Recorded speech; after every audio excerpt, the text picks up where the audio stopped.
네, 저도 논문에 대한 지도를 하다 보면 어떤 경우가 있냐면, 특히 이제 학위 논문 같은 경우에는 아무래도 이 논문의 이 뭐라고 해야 합니까? 이 작성 과정에 있어서 가장 중요한 영향을 끼치는 인물이 누구일까 생각을 해보면 아무래도 이제 지도 교수님일 수밖에 없죠. 그래서 이제 저 같은 경우에도 이런 학위 논문을 자문을 하기 위해서는 어쩔 수 없이 이 지도 교수님에 대한 분석에 들어갑니다. 그래서 이제 이 지도 교수님이 쓴 논문, 본인이 쓴 논문, 그리고 이 지도 교수님이 지도를 해서 최근에 통과된 논문들을 찾아가지고 분석을 하게 되는 거죠. 뭐 요즘에는 뭐 시대가 좋아가지고 전자도서관에서 충분히 검색이 됩니다. 그래서 전자도서관에서 검색한 이 논문들을 철저하게 분석을 해보면 이 지도 교수님의 스타일이 나옵니다. 이 지도 교수님이 논문을 쓰는 그 스타일, 논문을 지도하는 스타일, 이 스타일이 나와서 이 스타일을 다시 좀 살펴보게 되는 거죠. 그러면 뭐 논문을 어떻게 구성을 하시는지, 그리고 논문을 어떻게 서술을 하시는지, 그리고 논문에서 양적 연구나 뭐 질적 연구나 어떤 방법론을 구체적으로 가지고 계시는지, 이걸 이제 로직을 어떻게 짜는지, 뭐 분석을 어떻게 하는지, 뭐 등등 이런 거에 대한 일련의 스타일을 살펴볼 수가 있습니다. 그래서 이거를 가지고 자문을 하면 이 학생이 이 학위 논문을 가지고 지도 교수님을 찾아뵐 때 지도 교수님이 아무래도 보기에 편하시죠.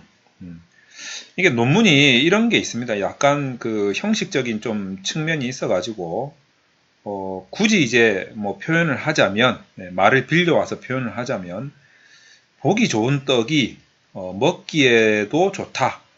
이 속담이 논문에 딱 들어맞습니다.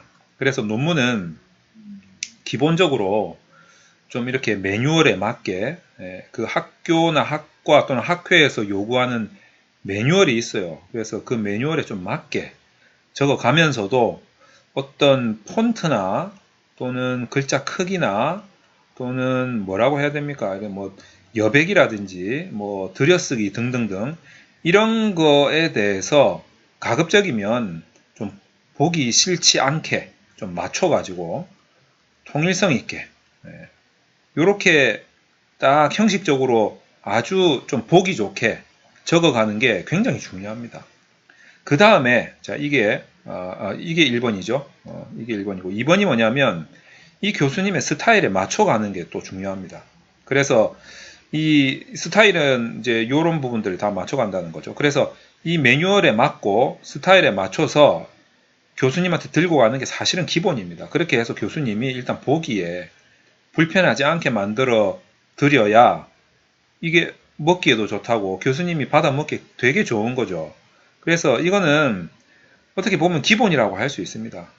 기본이라고 할 수 있는 거죠. 그래서 이 부분을 좀 중요하게 생각을 해본다면 이 교수님이 좋아하는 이 스타일의 문제가 얼마나 큰 문제인가, 얼마나 비중이 높은 중요한 문제인가라는 것을 우리가 유추해 볼 수가 있죠. 그런데 이 스타일이 다른 문제라기보다는 특히 이제 방법론에 들어가서 어떤 분석 과정이나 로직의 스타일이 이 교수님이 뭐 특별히 이런 데이터 분석의 전문성을 아주 고난도의 전문성을 가진 교수님이 아니라면 이 방법론적인 부분에 있어서 이 스타일이 잘못된 것일 수 있어요. 잘못된 것. 다시 말해서 문제를 그대로 안고 있는 경우가 제가 보기에는 좀 있어요. 그래서 이제 일부 교수님들이 있는 것 같은데 저희 연구소에 찾아오는 학생들 말을 들어보면 이런 부분에 문제가 있는 교수님들이 있단 말이죠. 근데 이 교수님이 이걸 인지를 못하고 있어요. 인지를 못하고 있고 그리고 이 부분에 대한 개선에 대한 의지가 없는 것인지 아니면 이제 그냥 하기가 싫은 건지 뭐 그걸 잘 모르겠어요. 그래서 계속 이 잘못이 있는 채로 문제가 있는 채로 이 스타일이 계속 이어져 오고 있는 거죠. 이번 학기에도 그랬고 다음 학기에도 그렇고 다음 학기도 그 다음 학기에도 그렇고 이 문제가 계속 이어져 오는 겁니다. 그러니까 이제 학생들은 뭐가 뭔지 모르죠. 그런데 이제 이런 스타일을 들고 뭐 저한테 오든지 다른 전문가한테 가든지 보면 이게 좀 문제가 있다라고 지적을 받는데도 이걸 교수님한테 말씀을 못 드리는 거죠. 말씀을 드리면 교수님이 또 혼내거든. 그러니까 이 잘못된 스타일이 계속 마치 전통처럼 이어져 오다 보니까 이 교수님 밑에 있는 모든 학생들은 계속 잘못된 방식에 의해서 가설이 검증되고 있고 연구 문제가 막 검증이 되고 있고 이렇게 된단 말이죠. 그래서 이런 부분에 대해서 이 지도 교수님이 좀 이렇게 권위를 내려놓고 좀 융통성 있게 그리고 학문의 깊이는 정말 깊다라는 것을 인식하시면서 정말 넓은 마음으로 다양성을 좀 인정하는 차원에서 넓은 마음으로 뭔가 개선을 해야겠다는 의지를 좀 가지시는 게 좋습니다. 그래서 아니 본인이 잘못된 게 아니고 뭐 본인이 잘못했죠. 잘못된 걸 좀 인정을 하고 문제가 있으면 이걸 좀 고칠 좀 개선시킬 의지를 가져야죠. 이거 뭐 너무나 학자로서 당연한 의무 아니겠습니까? 그래서 교수님들께서 이런 자기 스타일에 대해서 너무 스타일에 대한 고집을 부리지 않으시면 좋겠다라는 생각이 들고, 그리고 뭐 학생을 지도하는 과정에서 너무 하나의 스타일만 고집하는 것도 좀 저는 문제라고 봐요. 연구 문제에 따라서 스타일은 당연히 바뀔 수가 있죠. 근데 뭐 어떤 연구 주제를 가지고 와도 다 본인이 아는 스타일로 다 몰아버리는 거죠. 어떻게 해서든지 자기가 많이 사용하는 스타일로 계속 학생들을 이렇게 몹니다. 계속 몰아가지고 결국에는 이 스타일이 나오게끔 그렇게 만들어 버리는 거죠.